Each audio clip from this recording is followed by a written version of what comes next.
Don Westfall.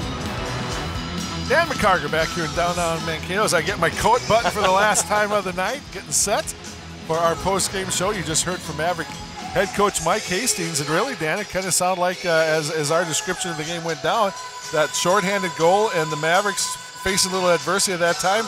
And to the credit of the Gophers, they never let the Mavericks get back up off the floor. No, they didn't, and they really, it seemed to me that the Gophers took a lot out of that goal and really turned their game around in the second period. They just seemed much more aggressive and much more in control of their game, and the Mavericks just kind of got flat-footed. I think they were a little bit stunned by that shorthanded goal because they dominated the first 18 minutes of that game. Yeah, no question that shorthanded, I think, really changed the outcome. And Mike Hastings, before the contest, when we asked him about the keys, he said the first goal and the fact that the Mavericks had opportunities, had open nets, open looks, and were able to convert, and they never got the fans into it. And that makes a difference, you know. And then the Gophers start feeling it in that second period. They make it 2-0. But as he mentioned, you get in the third period, it's still only a 2-0 game. Yeah. But that third goal that Lettieri scored was just a backbreaker. Let's take a look at the highlights from throughout the contest in a game where actually it was the Mavericks out shooting the Gophers tonight, but again, the 4-0 leads. We'll take a look.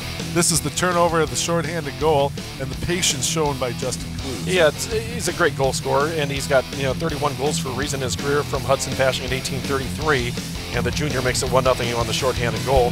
There's a reason that he's the captain of the team. Then in the second period, Taylor Camerata from Vinny Lettieri and Steve Johnson at 7:08.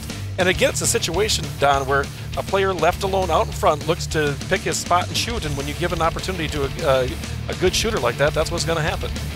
So that made it 2-0. And that's after 2 periods. Yep, the Mavericks still into it, but here early in the third, a 2-on-2 break, and then a puck just sitting there that Lettieri's going to fire home.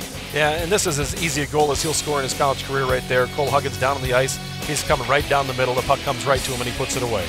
And then here's the nice play by Bristead getting past the Mavericks defensively and going right in with a little bit of a low-angle shot, but brings it back out in front of the net and just cleanly beats Huggins. That was just as beautiful a goal as we've seen from anybody, Maverick or opponent this year.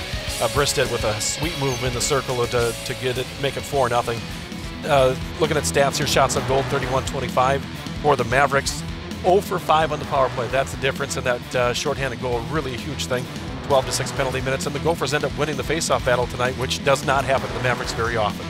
And even despite the statistics of the score there, the Mavericks still had the opportunity. Yes. In fact, and I don't know if we'll have a chance to look at it here on the highlights, the replay, but the Mavericks were down 3-0 at one time, and of course then had the flurry, and while a lot of the fans in the building wanted to see a goal, repeated looks that we had on the replay, the goal that almost would have been there by Knowles. That could have made it. That was about halfway through the third. Right. Mavericks get back into it, down 3-1 at that point, but the puck never crossed the line. No, the puck just didn't go in.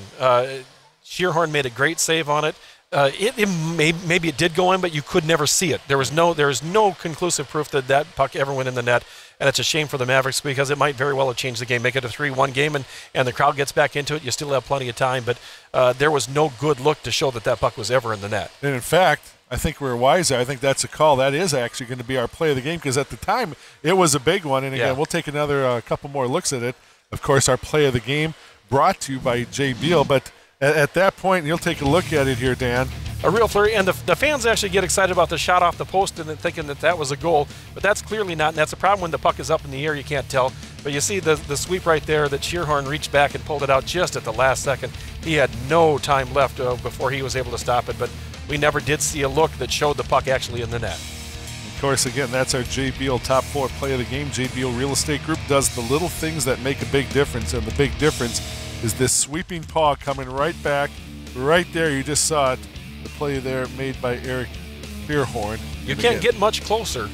It was over probably by 75%, but It's got to be completely over. It wasn't, and the Mavericks again shut out here tonight. Let's take a last look here at out-of-town scores around WCHA. Tech shuts out Bowling Green tonight 2-0. Alaska over Bemidji 4-3 in the third. Ferris and Alaska just getting underway. Arizona State beating Lake Superior State 3-2. I think that's State's second victory ever. Denver shut out to UMD tonight. St. Cloud over Western Michigan 5-2. That's the final. It's North Dakota big over Miami 5-0 tonight. Boston and Providence in overtime, a 1-1 tie. Quinnipiac with a 4-1 win over Harvard. This Quinnipiac team very good.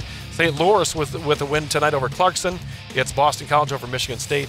And Michigan downing Niagara by 4. Michigan's starting to come on. They're the favorite to win the Big Ten.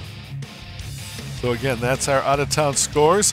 And our score here 4-0, the Gophers, and maybe our player of the game tonight, Dan McCarger, fighting through a lot of some back pain here tonight. You were a champion tonight. You rose to the occasion. We thank you for being here, and hopefully we'll see you up at Mariucci tomorrow night. I'm looking forward to it. It should be a good rematch, and hopefully the Mavericks come out and play a better game because they played one good period tonight, and you got to play 3. All right, Dan McCarger, Don Westfall, and the rest of the students from Bethany Lutheran College. We had the opportunity to bring this one to you statewide here. We thank you for joining us for some hockey from downtown Mankato tonight, and in the end, it's the Mavericks tonight dropping a shutout loss tonight at home against the Golden Gophers of the University of Minnesota. Minnesota 4, Minnesota State, Mankato nothing.